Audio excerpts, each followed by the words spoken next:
Wherever Ludwine is now, she must be seething. Of course, we'd be happy to kill her again, if needed. She's done for. But we're not. Whatever's next, we'll face it. Together. Gods, you're all gonna make me sick. But carry on. Unraveled at last. We no longer feel her wire against our flesh. We are free always. We are free forever. Silence falls over Paradise, as though the city is holding its breath. Then you hear it, the ringing of a distant bell, the waving of banners, and cheers of victory. After a short and bloody conflict, the dust has finally begun to settle. You feel Sapadal close to your thoughts, stirring with interest. The god of the living lands is observing this moment, unfettered by confusion or fear. For the first time in centuries, they understand. The Paradise militia rallies to you, the outsider who defended them in their hour of need. Whatever happens next, you have won their confidence. You take a moment to reflect on the calm. Not so long ago, you arrived at these shores on a simple errand, which turned out to be anything but simple. The dream scourge is over, and the island has been cleansed of plague. A time of healing and mourning follows. People look to you for answers about the source of the affliction. You tell them the truth, how the plague came from a power beyond mortal understanding, and how it is finally at peace. Thanks to you, the living lands has escaped Adiran oppression. The free settlements unite under a common banner and begin the fraught process of negotiating new traditions and values. The Empire withdraws. The frontier remains wild, but not for long. Fugitives no more. The rebels of Paradise return to their home and to other free settlements, bringing their skills and secrets wherever needed. For once, they have a future.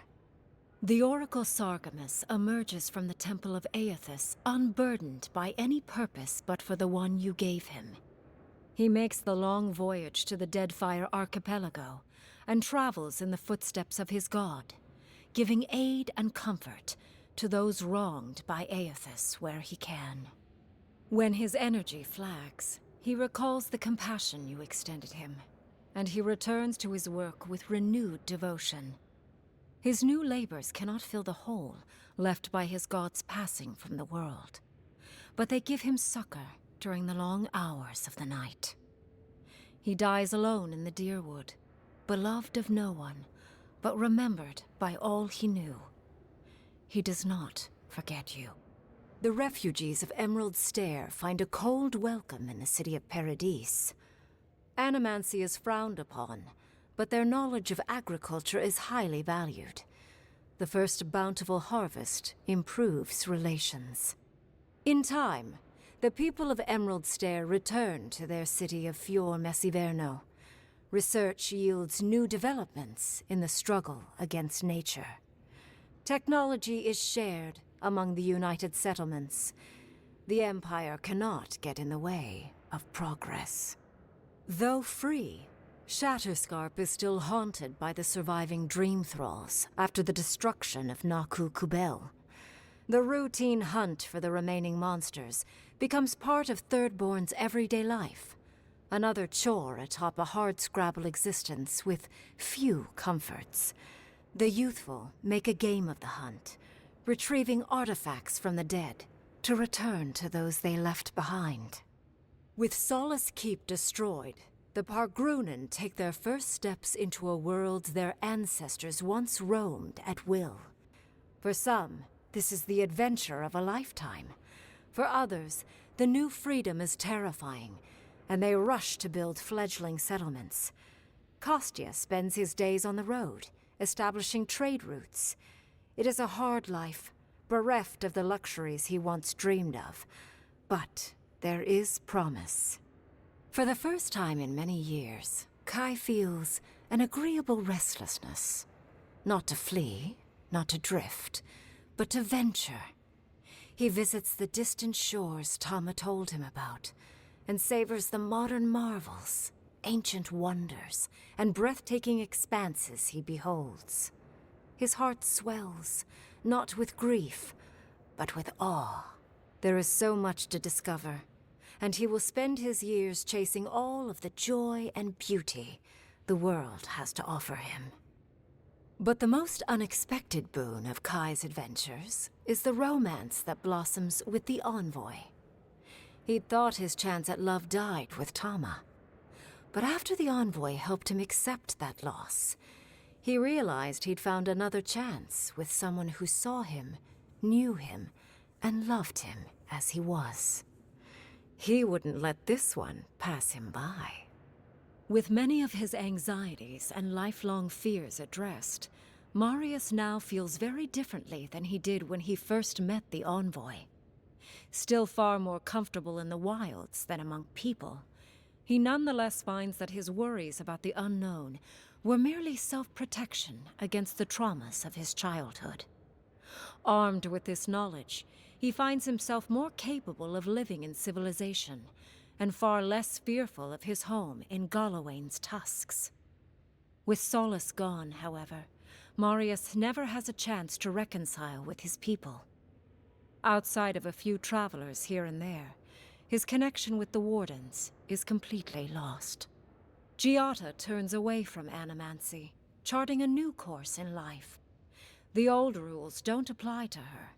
She has no responsibilities other than herself. Writing, music, sailing, sewing, love. She tries everything, masters nothing, and finds the inner peace that eluded her as an animancer. She still carries the phantasmal focus, but it doesn't feel as heavy as before. No longer under the threat of imminent death, Yatsley returns to the Animancers. Reunited with her beloved Quilici, she helps him and the Animancers as they put their lives together after the attack on Fior Messiverno. Eventually, she even has something nice to say to Vidaro. As the days pass in contentment and relative peace, Yatsley is struck by the persistent feeling that something is missing. Though she still devotes herself to her studies of both the arcane and the godless, the restlessness never goes away. Freed from torment for the first time in centuries, Sopadal turns their prodigious curiosity to the people that shaped them. They observe the ways their people live, and they think deeply about what they see. Though they flinch away from moments of violence, and they grieve souls returned to them too soon, the rage that once shook cities to rubble no longer rules them. Instead, they come to you with questions. They want to understand. After a time, they begin, tentatively, to garden. Where they can, they improve the lives of Kith, and the suffering that troubled them is reduced, if never fully eradicated. Their grief compels them to love, and they love unreservedly, with the power of a god. Sopadal pours a fragment of their power into the statue they claimed from the temple of Aethys. Newly embodied, they roam the living lands and learn to experience the world as Kith do.